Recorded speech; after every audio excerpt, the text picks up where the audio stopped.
मैं रजनीश सिंह आप लोगों के सामने बहुत ही इंटरेस्टिंग स्टोरी लेके आया।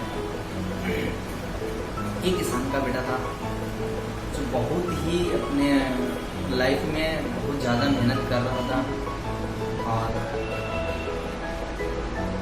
दिन पर दिन उसकी मेहनत बढ़ती हुई जा रही थी और उसको सफलता नहीं मिल पा रही थी। बहुत ही लाचार और बहुत ही परेशान एक सेठ जी के यहाँ पर जिसने नौकरी स्टार्ट कर दी जाए, काम को करना स्टार्ट किया। धीरे धीरे 8 से 10 दिन बीते और कुछ पैसे सेठ जी के यहाँ से लेकर के अपना खाना पानी धीरे धीरे अपना टाइम काटना स्टार्ट कर दिया। एक दिन हुआ यूँ कि खाना बनाने के बाद में जैसे ही बंदा हाथ मुँह धुलने को जाता है, उसी टाइम पर वो 4 चपाती बना करके रख के जाता है और उसमें से एक चपाती उसकी गायब हो जाती है। लौट के आया, 3 चपाती रखी हूँ, उसी से उसने अपना दिन काटा और सेठ जी के यहाँ गया, नौकरी की और चला आया। दूसरे दिन सेम कंडीशन यही हुई, फिर वो हाथ मुँह धुलने गया और उसकी चपाती गायब हो गई। बड़ा परेशान हो गया, यार मेरी एक चपाती गायब कहाँ हो जाती है, इसकी वजह से मैं भूखा रह जाता हूँ। इसके बाद में क्या हुआ, 3rd डे आया, उसने थोड़ा ध्यान दिया कि चलो यार देखते हैं क्या है, पता नहीं चपाती कहाँ गायब होती है। और तीसरे दिन उसने देखा चपाती लेकर के एक चूहा जा रहा है। उस चूहे को जाते हुए देखकर उसने एकदम चूहे को पकड़ लिया और बोला कि मेरी चपाती लेके तू कहाँ जा रहा है। उस चूहे ने बोला कि भाई ये मेरी किस्मत का है, मैं अपनी किस्मत का खा रहा हूँ और तुम्हारा कुछ नहीं खा रहा हूँ। बोला नहीं यार, मैं अपनी लाइफ में बहुत परेशान हूँ और मैं वैसे भी कम कमाता हूँ और अपना खाना वाना मैनेज करना मेरे लिए बहुत बड़ी बात हो रही है।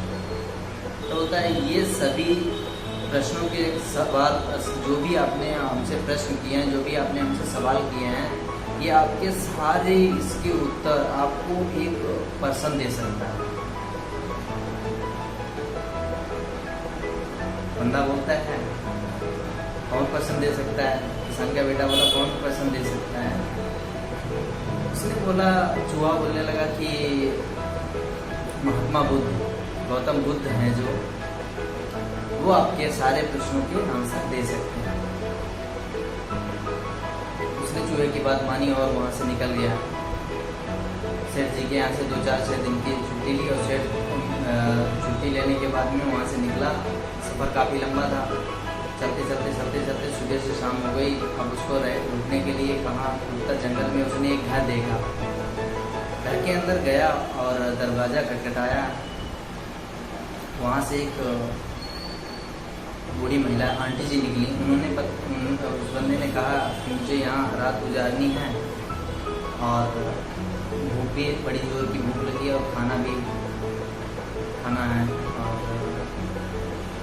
उन्होंने कहा ठीक है, आप यहाँ पे अपना रात बिता सकते हैं, आराम से खाना भी आपको मिल जाएगा, मैं आपके लिए व्यवस्था कर दूँगा।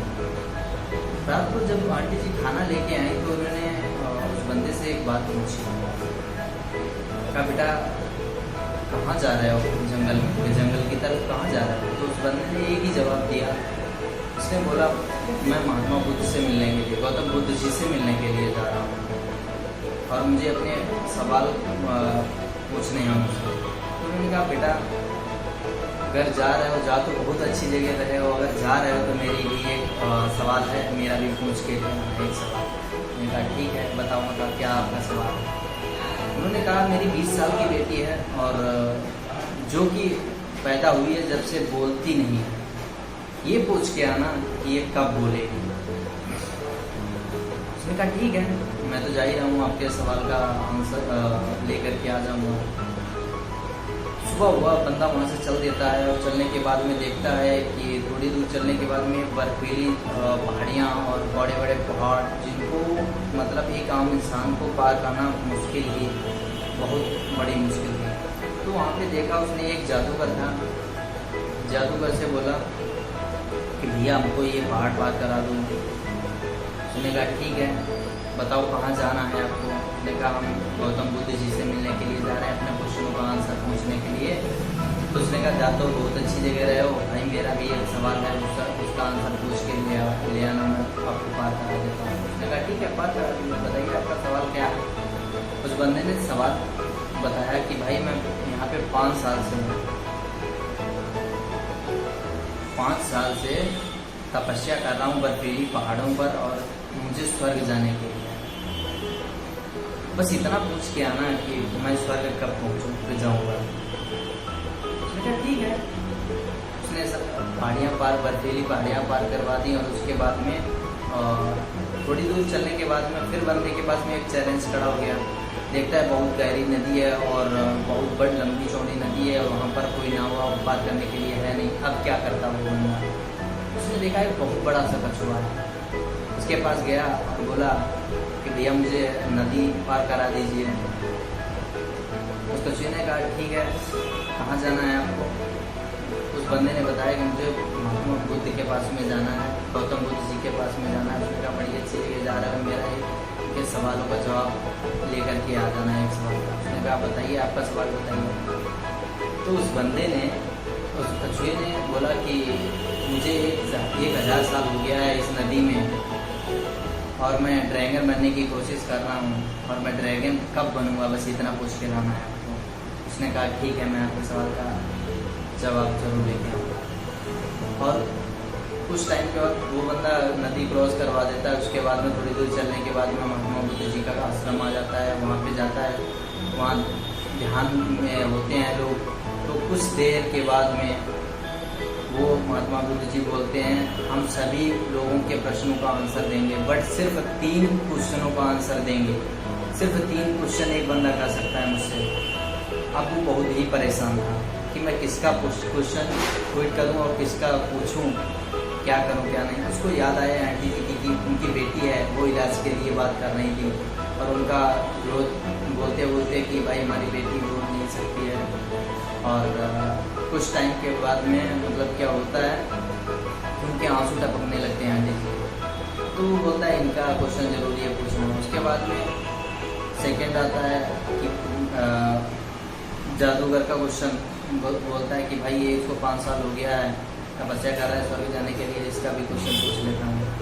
उसके बाद में तीसरा क्वेश्चन आता है कि भाई कछुआ ड्रैगन बनने की कोशिश कर रहा है 1000 साल से, इसका भी क्वेश्चन पूछना बहुत ज़रूरी है।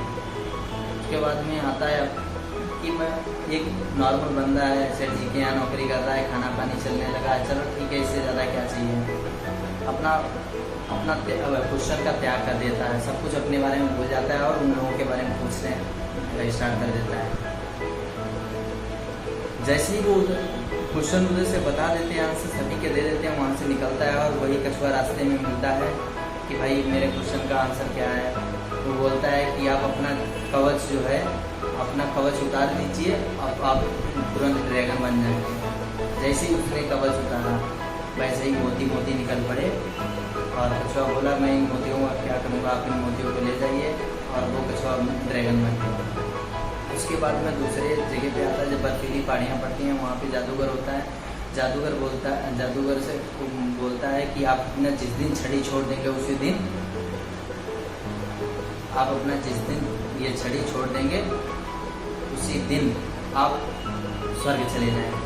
वो बोलता है ये लो छड़ी, मैंने भाई छड़ी छोड़ दी, और वो स्वर्ग चला जाता है। और वो बंदा वहाँ से छड़ी लेकर के चला जाता है और वो इसको यूज़ करता है। उसके बाद में जाता है कि मतलब आंटी जी के यहाँ पर आंटी जी से बोलता है कि आंटी जी आपकी 20 साल की बेटी की जिस दिन शादी हो जाएगी उसी दिन से ये बोलना स्टार्ट कर देगी। आंटी जी बोलती हैं अच्छा, इससे अच्छी बात क्या है? बोलती दूल्हा तो मेरे सामने है, इससे अच्छी बात क्या है, मैं भी शादी कर देती हूँ। लड़के को लड़की के सामने किया गया, लड़की को लड़के के सामने किया गया, और दोनों की शादी करवा दी गई। उसने सबसे पहले एक चीज़ पूछी कि आप तो वही हैं जो उस दिन उस रात मेरे यहाँ पर आए थे, और उसकी लड़की बोलना स्टार्ट कर देती है। अब क्या था, उसने अपने खुद के सवालों का त्याग कर दिया और उसका सारा सोल्यूशन मिल गया। उसके पास में हीरे जवाहरात थे, उसके पास पैसे की फाइनेंशियल मतलब पैसे की आज़ादी हो चुकी थी, उसके बाद में ताकत हो चुकी थी, जो उसके पास में जादूगर की छड़ी थी, उसके पास में उसकी शादी भी हो चुकी थी, वाइफ भी हो चुकी थी। और जब उसने अपने सवाल का त्याग किया तब उसे सारी चीज़ें मिल गई। शिक्षा ये है कि किसी भी खुद की अपने लिए सिर्फ अपनी बात के लिए किसी को परेशान करना कोई बड़ी बात वो चीज़ नहीं होती है, अच्छी चीज़ नहीं होती है। और दूसरे जब अपनी प्रॉब्लम जब छोटी होती है, जब दूसरे की प्रॉब्लम को सुनो। Thank you so much.